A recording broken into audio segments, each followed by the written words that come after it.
Hello, folks. This is your Ticker Peachy update. Judiciary Committee hearing, not the big news today. That's the cover-up. The big news is the IG report. The IG report says, oh, there were mistakes made, but there was no political bias. Okay, let's get to the bottom of this. First off, John Durham, as politely as he possibly could say, essentially, I'm going to stick his statement up here, clowns the IG and essentially says you're lying. We do not agree with the report's conclusions as to the predication of how the FBI's case was opened. That is the polite way of saying you're FOS and you're covering up for the Department of Justice rather than telling the truth. That's the interesting thing. Secondly, while I have not read the entire thing yet, I will. The IG report lays out a damning list of violations of both process and due process rights. It lays forth, more importantly, even though it does not make the allegation, and apparently, unless there's a referral in there I haven't seen, and again, I haven't read the whole thing yet, so there may be one in there. It lays out a case for a rank violation of law, and since it attempts to justify it, rather than coming straight out and saying people need to go to prison, they broke the law, they need to go to jail.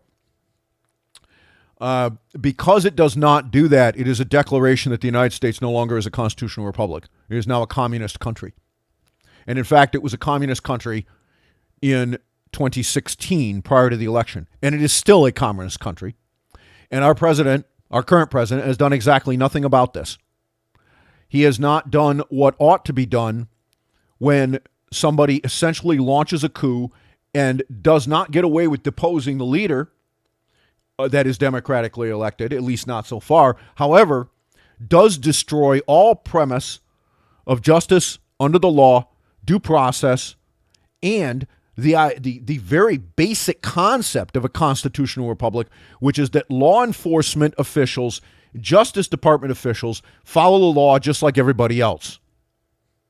I will remind you that a few years ago, I wrote a story on a case here in the local area, a couple counties over from me, where the local gendarme illegally placed a tracking device on a vehicle, used it to determine that a guy was going to a storage unit, used that as the predicate to get a search warrant for the storage unit, but didn't tell the judge that was how they developed that address, went in there and found a bunch of weed and busted the guy. And then they lied to the judge about how they managed to come up with a probable cause in order to get the warrant. When it was discovered that they had illegally placed a tracking device on this gentleman's car and surveilled him unlawfully without a warrant, and that they had lied on their application for the search warrant, the case was thrown out. Now, this was an individual who was going to go to prison for a very long time for trafficking drugs, and he's free today. He's free because the rule of law is supposed to matter. The cops are supposed to come up with some way, through investigation, through actual work, they're supposed to come up with something that amounts to probable cause in order to get in there. And in the case of FISA, because we are talking about violating people's constitutional rights here, all right, in the case of FISA, because we are surveilling U.S. persons, the NSA and the CIA are free to do all surveillance they want of people overseas. But when you want to surveil U.S. persons on U.S. soil, you must be able to convince a judge that there is a valid international terrorism or other corruption claim that violates or has at least the plausible color of violating U.S. law, and you have to verify that information. You must swear to the fact that you've done so in specifics. The FBI knew at the time they submitted the FISA warrant application that that claim was false. They knew that this information was developed as part of a political pressure campaign to attempt to smear an opponent, which there's nothing wrong with doing that as long as you're just smearing opponents in an election. That kind of stuff goes on all the time.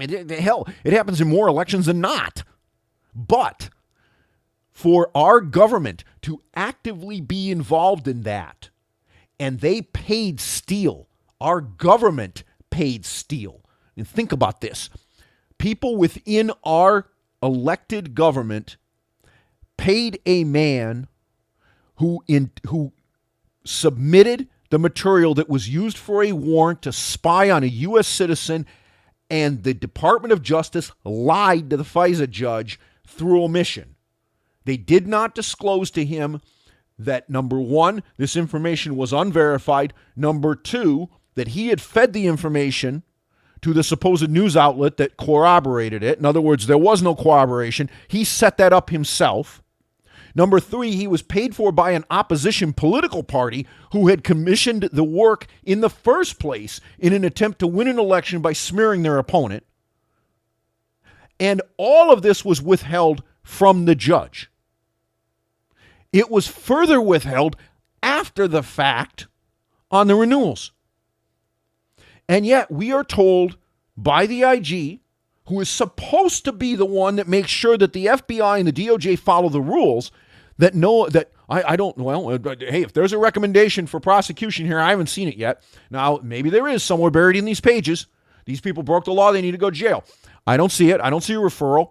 It's certainly not in the top page or two.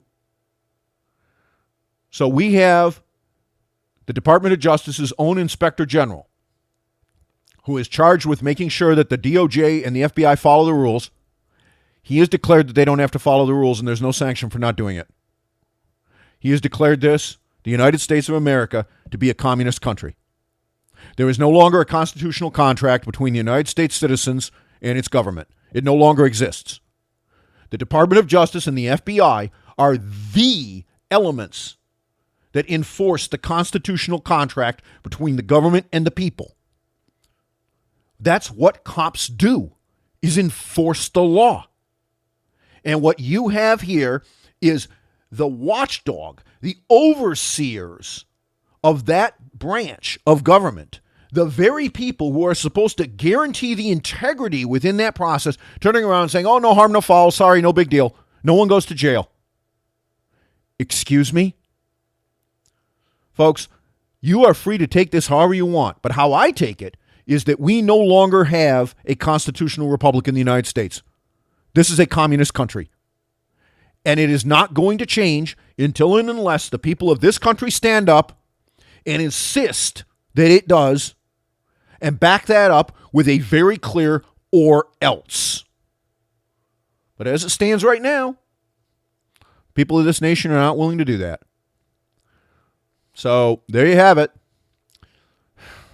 It sucks, but it is what it is. And I'll have more on the Judiciary Committee clown show probably tomorrow. I'm your ticker guy. I think I need a drink.